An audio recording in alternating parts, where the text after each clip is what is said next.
Good morning students आज हम पढ़ेंगे क्लास 8 का chapter 6 mountaineering. What is common among river rafting, mountaineering, trekking and paragliding.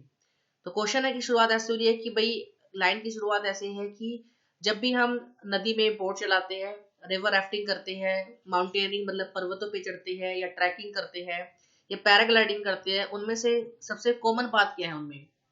All of them are physically daunting activities that offer unusual and exciting experiences. Daunting का मतलब होता है difficult, frightening and making a person less confident. मतलब जो थकावट वाली होती है ना, जो कठिन होती है, जो डरावनी होती है, जो थोड़ा डर लगे, तो सभी की सभी क्या होते हैं? फिजिकली daunting होती है, मतलब सारी एक्टिविटीज होती है थकावट वाली होती है और क्या एक एक्साइटिंग एक्सपीरियंस देने वाली होती है, रोमांचित होती है। They are all adventure sports, और सारे के सारे ये एडवेंचर स्पोर्ट्स है। ठीक है। Mountaineering is one of the most difficult adventure sports. Mountaineering मतलब पर्वतारोहण, पहाड़ों पर चढ़ना, उनमें सब में से मुश्किल स्पोर्ट्स में से एक है। It is the sport of climbing mountains. ये ऐसा खेल है जिसमें हम क्या करते हैं? पर्वतों पे चढ़ते हैं। Only brave hearts will think of going to unknown territories and conquering mountains. तो कंक्वेरिंग माउंटेन्स का मतलब है कि सक्सेसफुली जो है पर्वतों पे चढ़ना। ठीक है ना। कंक्वेरिंग माउंटेन्स मतलब सक्सेसफुली क्लिम्बिंग माउंटेन्स। तो यहाँ पर कह रहा है कि सिर्फ जो ब्रेव हार्ट्स होते हैं, जो बड़े दिल वाले होते हैं, जिनमें जिगरा होता है, जो परिस्थितियों से घबराते नहीं, सिर्फ वही ऐसी अनजानी जगह पर जाने का मतलब प्रयास कर सकते हैं, वही सोच सकते हैं जाने के बारे में, और क्या कर सकते हैं? इन बड़े बड़े पर्वतों को चढ़ सकते हैं। Yet there is no dearth of mountaineers in the world. Dearth का मतलब होता है बेटा, यहाँ पर हम बात कर सकते हैं कि भाई किसी चीज की कमी ना होना, स्केर्सिटी नहीं है, मतलब है ना। कहते हैं कि हमारे यहाँ पर जो है माउंटेनियर्स की कमी नहीं है संसार में। They climb small and big mountains as a sporting activity. कहते हैं वो छोटे और बड़े बड़े पर्वतों पे चढ़े हैं किसकी तरह? एक स्पोर्टिंग एक्टिविटी की तरह, खेल की तरह। However, climbing Mount Everest, the highest mountain in the world, is the ultimate dream of any mountaineer. कहता है कि जो सबसे बड़ा माउंटेन है, पर्वत है माउंट एवरेस्ट, जिसकी जो कहता है कि जो सबसे ऊंचा है ना, उस पर चढ़ना हर एक माउंटेनियर का सपना रहता है। हर एक पर्वतारोही का सपना ये रहता है कि वो सबसे जो ऊंची चोटी है माउंट एवरेस्ट है, उस तक पहुंचे। Many mountaineers had tried their luck at the conquest of the mighty mountain before. Mighty का मतलब है यहाँ पर कि सभी ने महान प्रयास करे, ग्रेट प्रयास करे, ग्रेट एफर्ट्स करे। ठीक है ना। तो कह सकते हैं कि भाई सभी जो बहुत सारे माउंटेनियर्स है, बहुत सारे जो पर्वतारोही है, उन्होंने अपना लक, अपना भाग्य आजमाया इस बहुत बड़े, इस महान, मतलब कि अपने ग्रेट एफर्ट्स उन्होंने लगाए इस माइटी माउंटेन। माइटी माउंटेन मतलब जो बड़ा पर्वत है, इतना बड़ा पर्वत कि जिसके बारे में सोचना ही एक मुश्किल बात है कि कैसे उसको पार किया जाए। तो सभी ने अपने लक को आजमाया इससे पहले। इन 1924 mountaineers Sandy Irwin and George Malorie made an unsuccessful attempt at the cost of their lives. 1924 में जब माउंटेनियर्स थे, जो पर्वतारोही थे, सैंडी इरविन और जॉर्ज मेलोरी, उन्होंने भी प्रयास किया, लेकिन वो अपने जीवन से हाथ डोबा थे, है ना। At the cost of their life का मतलब होता है लूजिंग देयर लाइफ, मतलब अपनी जान को खतरे में डालना या अपनी जान से हाथ गंवाना। The glory of having successfully completed the Everest expedition first goes to Sir Edmund Hillary of New Zealand and Shepra Tenzing Norgay of Nepal।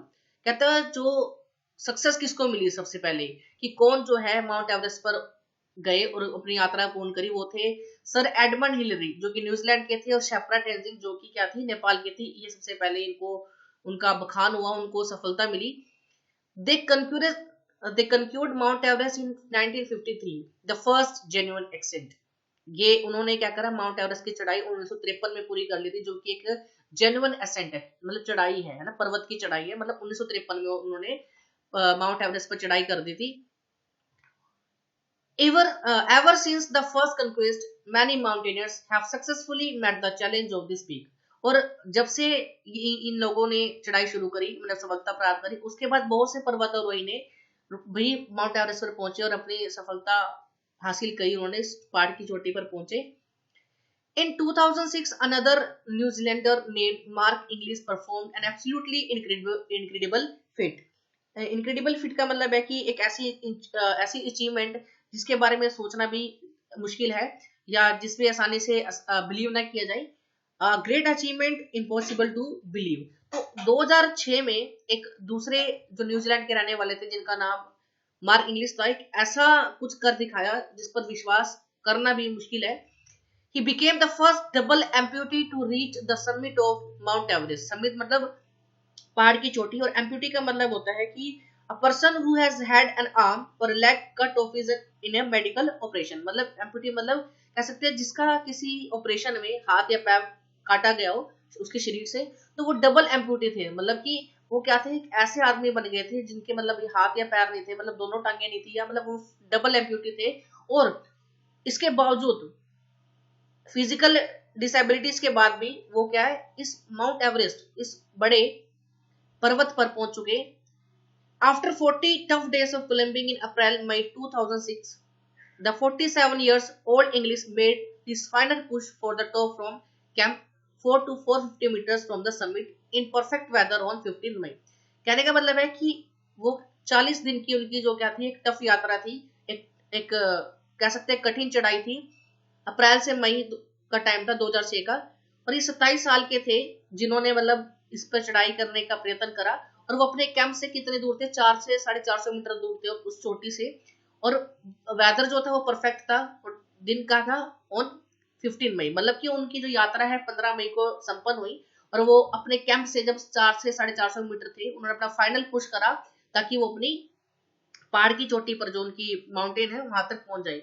कितनी बड़ी अचीवमेंट होती है, एक ऐसा बंदा जो एम्प्यूटी है और माउंट एवरेस्ट की चोटी पर पहुंच जाता है, वाकई एक बड़ी अचीवमेंट है। And astonishing deed indeed. Astonishing का मतलब यहाँ पर है ग्रेटली सरप्राइजिंग, मतलब कि बड़ी आश्चर्यचकित की बात थी सचमुच। He was standing on his artificial legs on top of the world literally. वो सचमुच क्या थे, सचमुच जो अपनी आर्टिफिशियल लेग्स थी, जो उनके पास, जो उनकी मतलब नेचुरल लेग्स नहीं थी, आर्टिफिशियल लेग्स थी, उन पर खड़े थे, और संसार के सबसे जो ऊंची चोटी है वहां पर खड़े थे। सचमुच वाकई एक आश्चर्यचकित वाली बात थी। There stood the legless mountaineer, happy beyond words, enjoying his triumph, gazing on all below him, thereby sending out an inspiring message to others with disabilities that their ambitions should never be limited। Ambitions मतलब guys हम जानते हैं, हम हमारे मन में कुछ ना कुछ हमारे ambitions होते हैं, ठीक है, जिन्हें हम पूरा करना चाहते हैं। Ambition मतलब कि जो चीज हम अचीव करना चाहते हैं, जो हमारी इच्छाएं होती है। There stood the legless mountaineer, यानी कि वहां पर एक legless mountaineer था जिसकी टांगे नहीं थी, और वो बहुत खुश था, जिसे वो अपने शब्दों में बयान नहीं कर सकता था, और अपनी जीत को क्या कर रहा था, एंजॉय कर रहा था, और उस पहाड़ की चोटी से नीचे देख रहा था, सबको देख रहा था, और एक इंस्पायरिंग मैसेज, एक प्रेरणादायक मैसेज सबको दे रहा था कि हम क्या करते हैं, हम सभी एबल है। लेकिन उस बंदे ने डिसेबिलिटी होने के बावजूद भी अपने एम्बिशंस को रोका नहीं, अपनी लिमिट नहीं करा, और अपनी उस पहाड़ की चोटी की चढ़ाई पूरी कर दी, और उसमें विजय भी प्राप्त करी, वो सक्सेसफुल भी रहा। During the punishing claim the prosthetic legs had not caused any problems. Prosthetic legs का मतलब यहाँ पर है, प्रोस्थेटिक्स का मतलब होता है आर्टिफिशियल बॉडी पार्ट, यानी कि जब वो चढ़ाई कर रहे थे तो उनकी जो आर्टिफिशियल लेग है, जो प्रोस्थेटिक लेग्स है, उन्होंने ज्यादा कुछ प्रॉब्लम क्रिएट नहीं करी। When one artificial leg had broken earlier during the claim, English described it as a minor hiccup। Hiccup का मतलब यहाँ पर है प्रॉब्लम, एक छोटी प्रॉब्लम। जब यात्रा के दौरान उनकी एक आर्टिफिशियल लेग टूट गई तो ज्यादा उन्होंने टेंशन नहीं ली, और उन्होंने कहा जस्ट ये तो एक छोटी सी प्रॉब्लम है।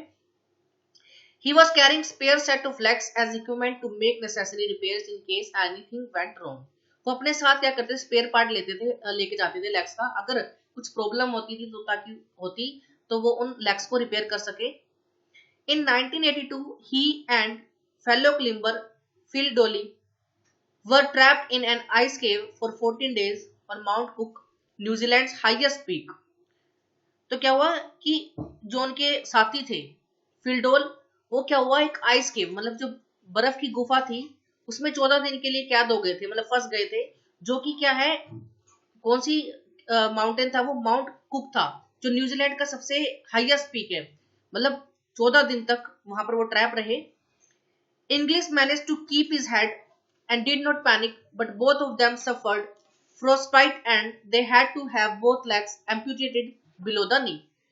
कीप हिज हेड का मतलब है गाइस यहाँ पर रिमेन काम, मतलब शांत रहना, और फ्रोस्टेबाइट का मतलब है कि उनको इंजरी होगी उनके नोज पर, फिंगर्स पर, ठीक है, टोज पर, तो उस ठंड की वजह से उन्हें इंजरी हुई। तो कहते हैं कि जब वो 14 दिन तक वहां फंसे रहे, 14 डेज तक वहां फंसे रहे, तो जो इंग्लिश थे उन्होंने अपना दिमाग शांत रखा और वो जरा सी भी पैनिक नहीं हुए। बट दोनों ने क्या हुआ, दोनों को कुछ ना कुछ इंजरी हो गई थी, and they had to have both legs amputated below the knees, और जिसकी वजह से जो है उनके लेग्स को काटा गया, एम्पुटेट किया गया नी से नीचे नीचे तक, घुटनों तक, तो मतलब वो अपंग हो गए थे। Since 2006, English has taken on a number of challenging roles and succeeded, ranging from legless sky guy to research scientist after earning a degree in human biochemistry. 2006 से ही उन्होंने बहुत सारे चैलेंजेस लिए अपने, उनके लाइफ में बहुत सारे चैलेंजेस आए और वो सफलतापूर्वक उन चैलेंजेस को पार भी कर गए। वो लेगलेस का एक गाइड से लेकर रिसर्च साइंटिस्ट भी रहे और उन्होंने एक डिग्री भी ली। कहाँ से डिग्री ली? ह्यूमन बायोकेमिस्ट्री में उन्होंने डिग्री ली। He also won a silver medal in cycling at the Sydney Paralympics in 2010. Paralympics मतलब गाइस एक स्पोर्ट्स जो कि क्या होता है, sporting event regarded as the Olympics for the physically challenge, जो फिजिकली चैलेंज के लिए ओलंपिक्स जो खेले जाते हैं उन्हें पैरालंपिक्स कहते हैं। कहते हैं उन्होंने सिल्वर मेडल भी जीता साइकिलिंग के अंदर, कहां पर? सिडनी पैरालंपिक्स 2010 में। Before living on his expedition to Mount Everest, English said that the fact that he had lost both legs and that no one has ever scaled the world's highest peak with two artificial legs was of secondary importance. जब वो अपनी यात्रा mount Everest की शुरू कर रहे थे ना, एक्सपीडिशन मतलब कोई यात्रा, किसी चीज के लिए हम जर्नी स्टार्ट करते हैं किसी पर्टिकुलर पर्पस के लिए, तो इंग्लिश ने कहा था कि सबसे बड़ी बात ये कि उनकी दोनों टांगे नहीं थी और कोई भी एक ऐसा बंदा इससे पहले माउंट एवरेस्ट पे चढ़ा नहीं जिसकी दो आर्टिफिशियल लेग्स हो, ये सबसे बड़ी बात थी। दूसरी, he said with conviction, I am not doing this to be the first double amputee. If I am, then it is the icing on the cake. तो कहते हैं कि भाई आइसिंग ऑन द केक का मतलब है कि something extra added to something that is already good. वो जैसे कि हम जानते हैं कि वे दृढ़ निश्चय वाले बंदे थे, है ना, तो उन्होंने एक दृढ़ निश्चय से कहा, कन्विक्शन के साथ कहा कि मैं इसलिए नहीं कर रहा हूँ क्योंकि मैं फर्स्ट डबल एम्प्यूटी हूँ, अगर मैं हूँ तो, बट इससे भी बात थी कि वो कुछ और ज्यादा इंपॉर्टेंट कर रहे थे जो पहले से बेटर थी। But it's much more than that, वो कुछ ज्यादा ही करना चाह रहे थे। I have been claiming most of my life and Everest is the achievement really. कहते हैं वो अपनी लाइफ में जो है, कहते हैं मैं अपनी लाइफ में बहुत से पर्वतों पे चढ़ा हूँ, बहुत बार मैंने क्लाइंबिंग करी है और सच में ये क्या है, एक अचीवमेंट की तरह है वास्तव में। It gives you the knowledge of empowerment to do other things. तो कहते हैं कि हमें पावर देता है, नॉलेज देता है ताकि हम और भी चीजों को कर सके अच्छे से। English, who kept a website diary of his claim, said that the expedition was also an effort to raise money for Cambodian center that provides rehabilitation for landmine amputees, polio victims and other disabled people. अब वो क्या कहते हैं, English जो अपने साथ website diary रखते हैं क्लिम के बारे में, चढ़ाई के बारे में, उनके पास एक वेबसाइट डायरी है। वो कहते हैं कि जो एक्सपीडिशन है एक तरह का प्रयास भी है पैसों को इकट्ठा करने के लिए। किसके लिए पैसे इकट्ठा करते हैं? वो कॉम्बोडियन सेंटर के लिए पैसे इकट्ठे करती है, जो कि प्रोवाइड्स करती है रिहेबिलिटेशन के लिए। रिहेबिलिटेशन का मतलब होता है कि जो क्या कर रहे हैं, अपनी जो कंडीशन है, मतलब कि वो उनकी कंडीशन में सुधार आ रहा है, वो मतलब कि एक लैंड माइन की वजह से, लैंड माइन आप जानते हैं बम होता है एक तरह से, एक बम जो कि ग्राउंड में फिट किया जाता है कि अगर जो भी कोई बंदा उस पर पैर रखता है तो वो फट जाता है, जिसकी वजह से वो क्या हो जाते हैं, एम्प्यूटी हो जाते हैं, जिसके हाथ पैर टूट जाते हैं, ठीक है। तो पैसे इकट्ठे करते थे किसके लिए? कैम्बोडिया सेंटर के लिए, और कैम्बोडिया सेंटर ने प्रोवाइड करती थी ऐसे बंदों के लिए, मतलब एक व्यवस्था करती थी जिनकी जो कंडीशन है वो सुधरती थी, मतलब एक तरह की हेल्प थी उन लोगों के प्रति, और ऐसे लोग जो पोलियो विक्टिम्स थे और अदर डिसेबल्ड पीपल थे। तो that's it about the chapter. I think guys आपको ये चैप्टर अच्छे से समझ आ गया होगा। Thank you, have a nice day, keep learning, keep studying.